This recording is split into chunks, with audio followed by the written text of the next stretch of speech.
میرے نبی پاک صلی اللہ تعالی علیہ وآلہ وسلم نے ارشاد فرمایا کہ اللہ کے ہر نبی کو ستایا گیا۔ فرمایا میں اللہ کا آخری نبی ہوں، محبوب ہوں، مجھے سب سے زیادہ ستایا گیا۔ اپنے ذہن میں ایک بات بٹھائیں کہ زندگی میں تکلیف آئے گی، اپنے ذہن کے اندر اس بات کو جگہ دیں کہ آزمائشیں ہر لمحہ ہیں، ہر گھڑی ہیں، ہر موقع پہ ذہن بنا لیں۔ ہمارا ذہن یہ بن گیا ہے کہ کسی نہ کسی طریقے سے سکھ تلاش کر لیں۔ میں یہ چاہتا ہوں کہ میری مرضی کے مطابق سارے کام ہوں، پھر جو کام میں مرضی کے خلاف ہو جاتا ہے مجھے وہ تکلیف دیتا ہے۔ حالانکہ اگر بندہ سیکھ جائے کہ مرضی میری نہیں چلے گی، مرضی رب رسول کی چلے گی، جب وہ سیکھ جائے نا تو بعض تکلیفیں بھی اسے مزہ دیتی ہیں، بعض آزمائشیں بھی اسے مزہ دیتی ہیں۔ بعض اوقات اگر کہیں کوئی چیز کڑوی بھی آ جائے نا تو بھی فائدہ دے جاتی ہے۔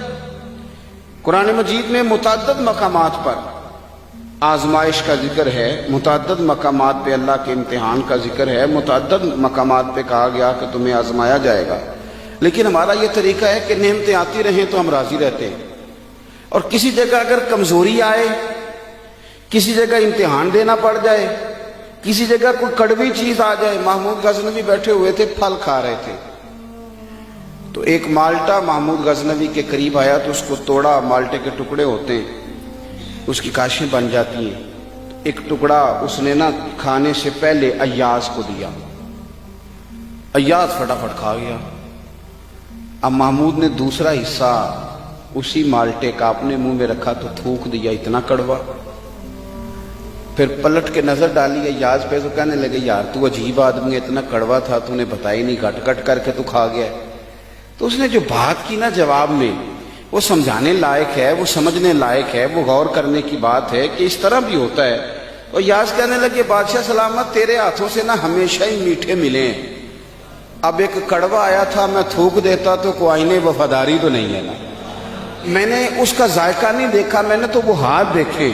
وہ خدا جو نعمتیں دے اور اتنی دے کہ کہے تم سے گنی نہ جائیں، اتنی نعمتیں دے، تو وہی رب اگر کہے وَلَنَبْلُوَنَّكُمْ بِشَيْءٍ مِّنَ الْخَوْفِ وَالْجُوعِ وَنَقْصٍ مِّنَ الْأَمْوَالِ وَالْأَنفُسِ وَالثَّمَرَاتِ، تمہیں ضرور آزمایا جائے گا، خوف کے ذریعے، بھوک کے ذریعے، مال اور جانوں کی کمی کے ذریعے تمہیں آزمایا جائے گا۔ وَبَشِّرِ الصَّابِرِينَ، اگر صبر کرو گے تو پھر خوشخبریاں بھی دی جائیں گی۔ تو اگر اللہ آزمائے میرے بھائی، اگر رب آزمائے تو جس طرح اس کی نعمتیں آگے بڑھ کے جھولی میں ڈالتے ہو نا، اسی طرح یہ بھی کہنا چاہیے کہ دکھ قبول محمد بخشا، راضی رہن پیارے۔ امام علی مقام نے میدان کربلا میں ہمیں بتایا ہے کہ مجھے رب نے اعزاز یہ دیا تھا کہ رسول پاک کا نواسہ بنایا۔ لوگوں میری شان یہ ہے کہ میں مولا علی کا لخت جگر ہوں، میرا مقام یہ ہے کہ میں نے سیدہ طیبہ طاہرہ حضرت فاطمہ الزہرا کا دودھ پیا ہے، میرا مرتبہ یہ ہے کہ میں جنتی جوانوں کا سردار ہوں۔ یہ خدا نے نعمتیں فرمائی ہیں۔ اور پھر خدا نے کہا حسین آنا میدان کربلا میں آ کے امتحان بھی دے۔ تو امام علی مقام کی زندگی ہمیں سبق دیتی ہے کہ اگر ساری نعمتیں، ساری عزتیں، ساری سعادتیں تیرا مقدر ہیں تو امتحان دینا پڑ جائے تو پھر بھی تجھے خوشی خوشی امتحان دینا ہے۔